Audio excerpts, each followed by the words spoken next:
a big part of how we got our food, our garden, our orchard would be Garryoak meadows. And we would have a plant called camas. Now camas would be traded as far as Alaska, far south as Mexico, and now it's a starch cousin to a potato or some rice. Nice. So what that means is that it can keep for a very long time, and it has carbohydrates, which are paramount to our bodies. And it would be a part of our economy. So like I was talking about the waterways being our highways, we would go down those trade routes and we would take this camas and we would trade it for things like moose in the interior or obsidian, volcanic glass, which has the capacity to cut molecules. Wow.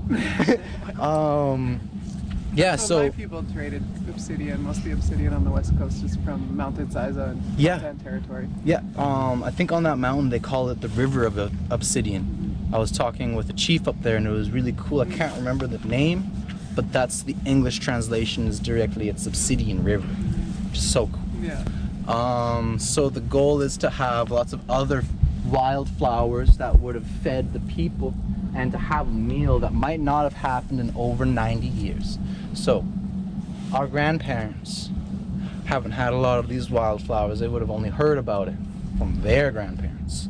So we want to feed our elders a meal that they might not have even had, that they've only heard about. While also revitalizing these small ecosystems, because they still can provide for us. These trees, these Garryoak trees, are drought resistant and they're fire resistant because our people would have controlled burns, taking fire, taking these things that are less valuable to the food chain for the people and having it be a part of the cleanup, taking away all of the woody debris that could burn, reducing wildfires even, while also creating a healthier ecosystem that will provide for the people. And this goes into the teaching of serving 7 generations ahead, not being self-serving. Selfishness will not be good for your children.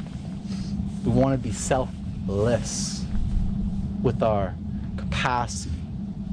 And with that, it's rewarding being able to help people, being able to share these teachings, because these teachings, they came to me for free.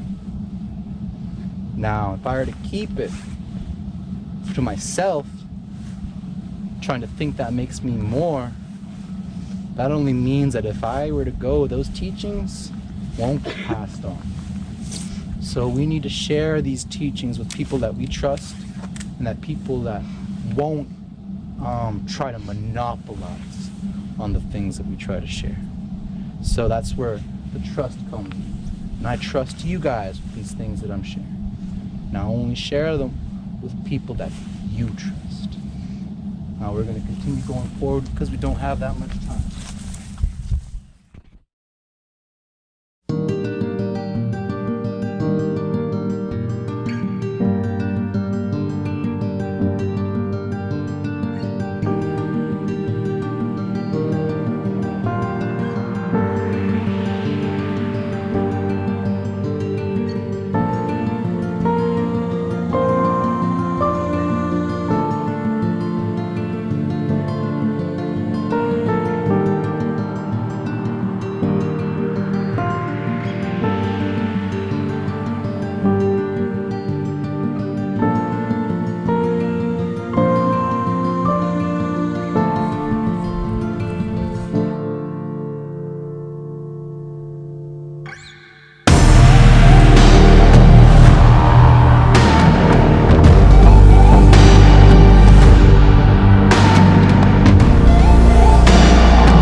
she has this basket. She's a giant woman, but she crawls to come and get the kids. This is a story to keep the children close to the village, because once it starts getting dark, the basket woman comes up. She'll be looking for kids. What she does when she finds you, she binds your hands and your feet together. She'll sew your mouth shut so that you cannot scream. What she does is she takes pitch from the trees, melts it, and puts it on your eyes so you do not see where you're going. Now, the only person to actually survive this was a son. Always carry a knife on you, because it's one simple thing that'll help you. So what he does is he takes his father's knife and he cuts the bindings on his hands, frees his feet, frees his mouth, and takes the pitch off of his eyes so that he can see. And when he looks around, he realizes that he's in a cave.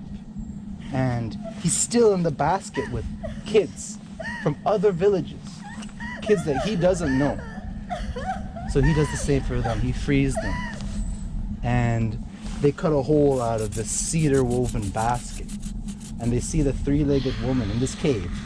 There is a pit fire where she's stoking. And as the kids look around, they see the bones, small bones. And these are human bones.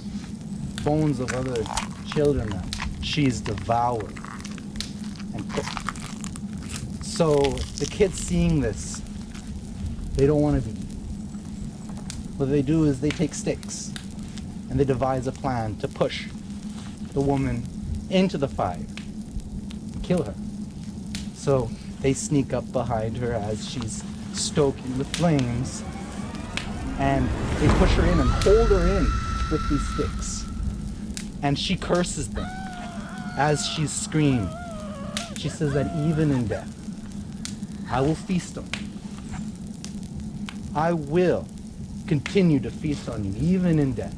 And from the smoke of her body came noise. And it started to move. A plume of mosquitoes comes off of her burning corpse. And when it's near your ear, you hear the final screams and the final curse of the basket woman as she screams in your ear with that small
There you go. Oh my gosh, look at your face.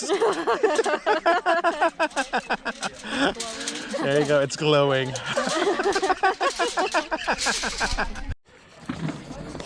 Yeah, not looking too bad. Look at these doughy fingers here. Hey. Oh, really smooth looking though. Yeah. Ooh, wow. Hey? You okay, butthead? This is awesome. There you go, killer ducks. Killer ducks. Very energetic. Not responsible for injury or possible death. There you go. Death by duck.